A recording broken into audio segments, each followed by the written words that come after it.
ओम शांति। आज 11 अक्टूबर 2021 की बाबा की मुरली। मीठे बच्चे, योग अग्नि से पापों को भस्म कर संपूर्ण स्तो प्रधान बनना है। कोई भी पाप कर्म नहीं करना है। प्रश्न, सतयुग में ऊंच पद किस आधार पर मिलता है? यहाँ कौन सा कायदा सबको सुनाओ। उत्तर, सतयुग में पवित्रता के आधार पर ऊंच पद मिलता है। जो पवित्रता की कम धारणा करते हैं वह सतयुग में देरी से आते हैं और पद भी कम पाते हैं। यहाँ जब कोई आता है तो उन्हें कायदा सुनाओ। दे दान तो छूटे ग्रहण। 5 विकारों का दान दो तो तुम 16 कला संपूर्ण बन जाएंगे। तुम बच्चे भी अपने दिल से पूछो कि हमारे में कोई विकार तो नहीं है। तुम बच्चे भी अपने दिल से पूछो कि हमारे में कोई विकार तो नहीं है। ओम शांति। रूहानी बाप रूहानी बच्चों को समझाते हैं कि मनुष्यों को कैसे समझाओ। अब स्वर्ग की स्थापना हो रही है। 5000 वर्ष पहले भी भारत में स्वर्ग था। लक्ष्मी नारायण का राज्य था। विचार करना चाहिए उसमें कितने मनुष्य थे। सतयुग आदि में बहुत करके 9-10 लाख होंगे। शुरुआत में झाड़ छोटा ही होता है। इस समय जबकि कलयुग का अंत है तो कितना बड़ा झाड़ हो गया है। अब इसका विनाश भी जरूर होना है। बच्चे समझते हैं ये वही महाभारत की लड़ाई है। इस समय ही गीता के भगवान ने राजयोग सिखाया और देवी देवता धर्म की स्थापना की। संगम पर ही अनेक धर्मों का विनाश, एक धर्म की स्थापना हुई थी। बच्चे यह भी जानते हैं कि आज से 5000 वर्ष पहले भारत स्वर्ग था और कोई धर्म नहीं था। ऐसी नई दुनिया स्थापना करने बाप संगम पर आते हैं। अब वह स्थापन हो रही है। पुरानी दुनिया विनाश हो जाएगी। सतयुग में एक ही भारत खंड था और कोई खंड था नहीं। अभी तो कितने खंड है, भारत खंड भी है, परंतु इसमें आदि सनातन देवी देवता धर्म है नहीं, वह प्राय लोप हो गया है। अब फिर परम पिता परमात्मा ब्रह्मा द्वारा स्थापना कर रहे हैं। बाकी सब धर्म विनाश हो जाते हैं। यह तो याद रखना है कि सतयुग त्रेता में कोई और राज्य नहीं था और सब धर्म अभी आए हैं। कितना दुख, अशांति, मारामारी है। कितना दुख, अशांति, मारामारी है।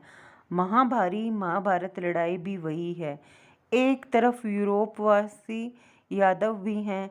5000 वर्ष पहले भी इन्होंने मुसल इन्वेंशन की थी। कौरव पांडव भी थे। पांडवों की तरफ खुद परमपिता परमात्मा मददगार था। सभी को यह कहा कि गृहस्थ व्यवहार में रहते मुझे याद करने से तुम्हारे पाप बढ़ेंगे नहीं और पास्ट के विक्रम विनाश होंगे। अभी भी बाप समझाते हैं तुम ही भारतवासी सतयुग में जो सतो प्रधान थे वह इस समय 84 जन्म लेते लेते अब तुम्हारी आत्मा तमो प्रधान बन गई है। अब सतो प्रधान कैसे बने? सतो प्रधान तब बनेंगे जब मुझ पतित पावन बाप को याद करेंगे। इस योग अग्नि से ही पाप भस्म होंगे और इस योग अग्नि से ही पाप भस्म होंगे और आत्मा सतो प्रधान बन जाएगी और फिर स्वर्ग में 21 जन्मों के लिए वर्षा पाएंगे। बाकी इस पुरानी दुनिया का विनाश तो होना ही है। बाकी इस पुरानी दुनिया का विनाश तो होना ही है। भारत सतयुग में श्रेष्ठाचारी था और सृष्टि के आदि में बहुत थोड़े मनुष्य थे। भारत स्वर्ग था, दूसरा कोई खंड नहीं थे। अभी और धर्म बढ़ते बढ़ते झाड़ कितना बड़ा हो गया है और तमो प्रधान जड़ जड़ीभूत हो गया है। अब इस तमो प्रधान झाड़ का विनाश और नई देवी देवता धर्म के झाड़ की स्थापना जरूर चाहिए। संगम पर ही होगा। अभी तुम हो संगम पर। आदि सनातन देवी देवता धर्म का अभी स्पेलिंग लग रहा है। पतित मनुष्यों को बाप पावन बना रही हैं। वह फिर देवता बनेंगे। जो पहले नंबर में थे, जिन्होंने 84 जन्म लिए हैं, वही फिर पहले नंबर में आएंगे। सबसे पहले पहले देवी देवताओं का पाठ था, वही पहले बिछुड़े हैं। फिर उन्हों का ही पार्ट होना चाहिए ना। सतयुग में है ही सर्वगुण संपन्न, अभी है विशेष वर्ड, रात दिन का फर्क है। अभी विशेष वर्ड को वॉइसलेस वर्ड कौन बनाए, पुकारते भी हैं हे पतित पावन बनाने वाले आओ, पुकारते भी हैं हे पावन बनाने वाले आओ।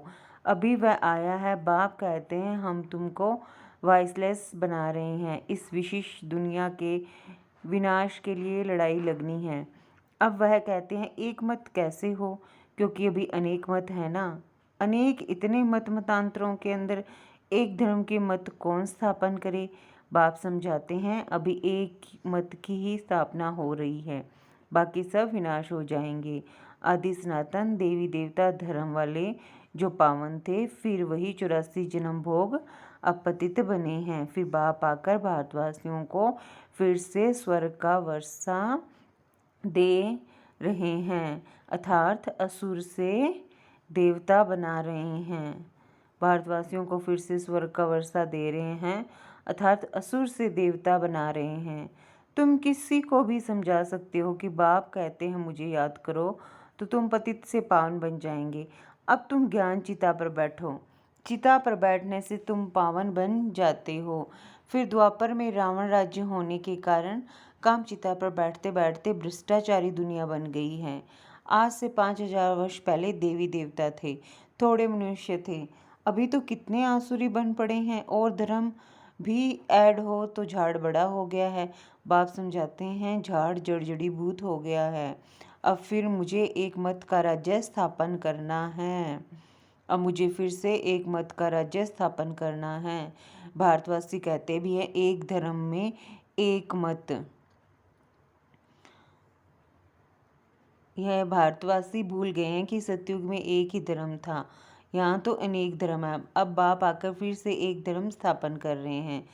तुम बच्चे राजयोग सीख रहे हो, जरूर भगवान ही राजयोग सिखाएंगे, ये किसी को पता नहीं है। प्रदर्शनी का उद्घाटन जब कोई करने आते हैं तो उनको भी समझाना चाहिए, तुम किसका उद्घाटन करते हो। बाप इस भारत को स्वर्ग बना रहे हैं, बाकी नरकवासी सब विनाश हो जाएंगे। विनाश के पहले जिनको बाप से वर्षा लेना हो तो आकर समझें। यह बीके का जो आश्रम है, यह है क्वारंटाइन क्लास, यहाँ 7 रोज क्लास करना है ताकि 5 विकार निकल जाएं। देवताओं में ये 5 विकार होते नहीं। अब यहाँ 5 विकारों का दान दान देना है, तब ग्रहण छूटेगा। दे दान तो छूटे ग्रहण।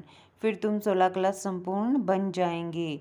भारत सतयुग में 16 कला संपूर्ण था, अभी तो कोई कला नहीं रही है, सब कंगाल बन पड़े हैं। कोई ओपनिंग करते हैं, बोलो यहाँ का कायदा है। बाप कहते हैं दे 5 विकारों का दान तो छूटे ग्रहण।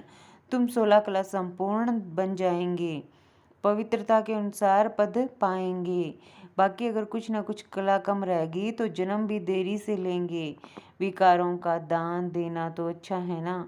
चंद्रमा को ग्रहण लगता है तो आगे ब्राह्मण लोग दान लेते थे, अभी तो ब्राह्मण बड़े आदमी हो गए हैं। गरीब लोग तो बेचारे भीख मांगते रहते, पुराने कपड़े आदि भी लेते रहते। वास्तव में ब्राह्मण पुराने कपड़े नहीं लेते, उन्हों को नया दिया जाता है। तो अब तुम समझते हो भारत 16 कला संपूर्ण था, अब आयरन एज्ड हो गया है। 5 विकारों को ग्रहण लगा हुआ है, 5 विकारों का ग्रहण लगा हुआ है। अभी तुम जो 5 विकारों का दान दे, ये अंतिम जन्म पवित्र रहेंगे तो नई दुनिया के मालिक बन जाएंगे। स्वर्ग में बहुत थोड़े थे, पीछे वृद्धि को पाया है, अब तो विनाश भी सामने खड़ा है। बाप कहते हैं 5 विकारों का दान दो तो ग्रहण छूट जाए। अब तुमको शिष्टाचारी बन स्वर्ग का सूर्यवंशी राज्य लेना है तो भ्रष्टाचार को छोड़ना पड़ेगा। 5 विकारों का दान दो, अपनी दिल से पूछो हम सर्वगुण संपन्न संपूर्ण निर्विकारी बने हैं। नारद का मिसाल है ना, एक भी विकार होगा तो लक्ष्मी को वर कैसे सकेंगे। कोशिश करते रहो, खाद को आग लगाते रहो। सोना जब गलाते हैं, गलते गलते यदि आग ठंडी हो जाती है तो खाद निकलती नहीं है, इसलिए पूरी आग में गलाते हैं। फिर जब देखते हैं कितना किचड़ा अलग हो गया है, तब कार्ब में डालते हैं। बाप अब खुद कहते हैं, कोई भी विकार में मत जाओ, तीव्र वेग से पुरुषार्थ करो, पहले तो पवित्रता की प्रतिज्ञा करो। बाबा, आप पावन बनाने आए हो, हम कभी विकार में नहीं जाएंगे, देही अभिमानी बनना है। बाप हम आत्माओं को समझाते हैं, वह सुप्रीम आत्मा है, तुम जानते हो हम पतित हैं, आत्मा में ही संस्कार रहते हैं। मैं तुम्हारा बाप, तुम आत्माओं से बात करता हूँ, ऐसा कोई नहीं कह सकता मैं तुम्हारा बाप परमात्मा हूँ। मैं आया हूँ पावन बनाने। तुम पहले पहले सतो प्रधान थे, फिर सतो रजो तमो में आए, सतो तमो प्रधान बने हो। इस समय 5 तत्व भी तमो प्रधान है, इसलिए दुख देते हैं, हर चीज दुख देती है। यही तत्व जब सतो प्रधान होते हैं तब सुख देते हैं। उसका नाम ही है सुखधाम, यह है दुखधाम। सुखधाम है बेहद के बाप का वर्षा, दुखधाम है रावण का वर्षा। अब जितना श्रीमत पर चलेंगे उतना ऊंच बनेंगे, फिर प्रसिद्ध हो जाएंगे कि कलप कलप ये ऐसे ही पुरुषार्थ करने वाले हैं। ये कलप कलप की बाजी है, जो जास्ती पुरुषार्थ कर रहे हैं वह अपना राज्य भाग्य ले रहे हैं। ठीक पुरुषार्थ नहीं किया तो 3rd ग्रेड में चला जाएगा। पूजा में भी पता नहीं क्या जाकर बनेगा। लौकिक बाप भी कहते हैं तुम हमारा नाम बदनाम करते हो, प्रजा में भी पता नहीं क्या जाकर बनेगा। लौकिक बाप भी कहते हैं तुम हमारा नाम बदनाम करते हो, निकलो घर से बाहर। बेहद का बाप भी कहते हैं तुमको माया का थप्पड़ ऐसा लगेगा जो सूर्यवंशी चंद्रवंशी में आएंगे ही नहीं, अपने आप को ही चमाट मार देंगे। बाप तो कहते हैं वारिस बनो, राज तिलक लेना चाहते हो तो मुझे याद करो और औरों को भी याद दिलाओ तो तुम राजा बनेंगे। नंबरवार तो होते हैं ना, कोई बैरिस्टर एक एक केस का लाखों रुपया कमाते हैं, और कोई कोई को तो देखो पहनने को कोट भी नहीं होगा। पुरुषार्थ पर मदार है ना, तुम भी पुरुषार्थ करेंगे तो ऊंच पद पाएंगे। मनुष्य से देवता बनना है, चाहे मालिक बनो चाहे प्रजा बनो, प्रजा में भी नौकर चाकर बनेंगे, प्रजा में भी नौकर चाकर बनेंगे। स्टूडेंट की चलन से टीचर समझ जाते हैं।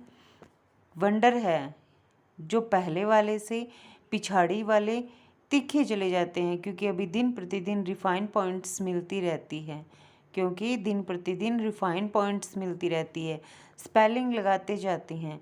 पहले वाले तो कई भगंती हो गए हैं, न्यू ऐड होते जाते हैं, नई नई पॉइंट्स मिलती जाती है, बहुत युक्ति से समझाया जाता है। बाबा कहते हैं बहुत गुह्य गुह्य रमणीक बातें सुनाता हूँ जिससे तुम झट निश्चय बुद्धि हो जाओ। जहाँ तक मेरा पार्ट है तुमको पढ़ाता रहूँगा। यह भी ड्रामा में नूंद है। जब कर्मातीत अवस्था को पाएंगे तब पढ़ाई पूरी होगी। बच्चे भी समझ जाएंगे, पिछाड़े में इम्तिहान की रिजल्ट मालूम होती है ना। इस पढ़ाई में नंबर 1 सब्जेक्ट है पवित्रता की। जब तक बाबा की याद नहीं रहती, बाप की सर्विस नहीं करते हैं, तब तक आराम नहीं आना चाहिए। तुम्हारी लड़ाई है ही माया के साथ। रावण को बल जलाते हैं परंतु जानते नहीं कि यह कौन है। दशहरा बहुत मनाते हैं, अभी तुमको वंडर लगता है राम भगवान की भगवती सीता चुराई गई, फिर बंदरों का लश्कर लिया। ऐसा कब हो सकता है क्या? कुछ भी समझते नहीं। तो जब प्रदर्शनी में आते हैं पहले पहले बताना चाहिए भारत में लक्ष्मी नारायण का राज्य था। तब कितने मनुष्य होंगे? 5000 वर्ष की बात है। अभी कलयुग है, वही महाभारत की लड़ाई भी है। बाप आकर राजयोग सिखलाते हैं, विनाश भी होगा। यहाँ एक धर्म एक मत अथवा पीस कैसे हो सकती है? जितना माथा मारते हैं एक मत होने के लिए उतना ही लड़ते हैं। बाप कहते हैं मैं उन सबको आपस में लड़ाए माखन तुमको दे देता हूँ। बाप समझाते हैं जो करेगा सो पाएगा। कोई कोई बच्चे बाप से भी ऊंच बन सकते हैं। तुम मेरे से भी साहूकार विश्व के मालिक बनोगे, मैं नहीं बनूंगा। मैं तुम बच्चों की निष्काम सेवा करता हूँ, मैं दाता हूँ। ऐसे कोई मत समझे हम शिव बाबा को 5 रुपया देते हैं परंतु शिव बाबा से 5 पदम स्वर्ग में लेते हैं, तो क्या ये देना हुआ? अगर समझते हैं कि हम देते हैं ये तो शिव बाबा की बड़ी इंसल्ट करते हैं। बाप तुमको कितना अंश बनाते हैं? तुम 5 रुपया शिव बाबा के खजाने में देते हो, बाबा तुमको 5 करोड़ देते हैं, कौड़ी से हीरे जैसा बना देते हैं। ऐसा कब संशय नहीं लाना चाहिए कि हमने शिव बाबा को दिया। ये कितना भोलानाथ है, ये कभी ख्याल नहीं आना चाहिए कि हम बाबा को देते हैं। नहीं, ये कभी ख्याल नहीं आना चाहिए कि हम बाबा को देते हैं। नहीं, शिव बाबा से हम 21 जन्मों के लिए वर्षा लेते हैं। शुद्ध विचार से नहीं दिया तो स्वीकार कैसे होगा? सब बातों की समझ बुद्धि में ही रखनी चाहिए। ईश्वर अर्थ दान करते हैं, वह कोई भूखा है क्या? नहीं, समझते हैं हमको दूसरे जन्म में मिलेगा। अभी तुमको बाप कर्म अकर्म विकर्म की गति बैठ समझाते हैं। यहाँ जो कर्म करेंगे सो विकर्म ही होगा, क्योंकि रावण राज्य है, सतयुग में कर्म अकर्म हो जाता है। हम तुमको अभी उस दुनिया में ट्रांसफ़र करते हैं जहाँ तुमसे विकर्म होगा ही नहीं।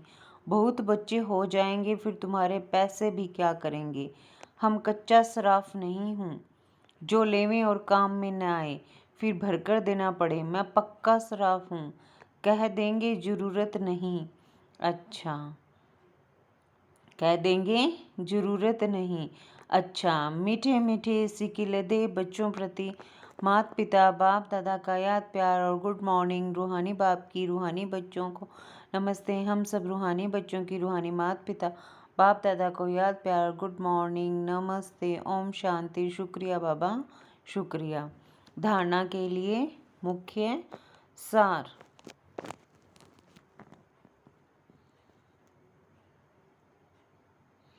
धारणा के लिए मुख्य सार है, तीव्र वेग से पुरुषार्थ कर विकारों की खाद को योग की अग्नि में गला देना है। पवित्रता की पूरी प्रतिज्ञा करनी है। कर्म अकर्म विकर्म की गति को बुद्धि में रखकर अपना सब कुछ नई दुनिया के लिए ट्रांसफर कर देना है। वरदान, अपनी बुद्धि रूपी नेत्र को क्लियर और केयरफुल रखने वाले मास्टर नॉलेजफुल पावरफुल भव। जैसे ज्योतिषी अपने ज्योतिष की नॉलेज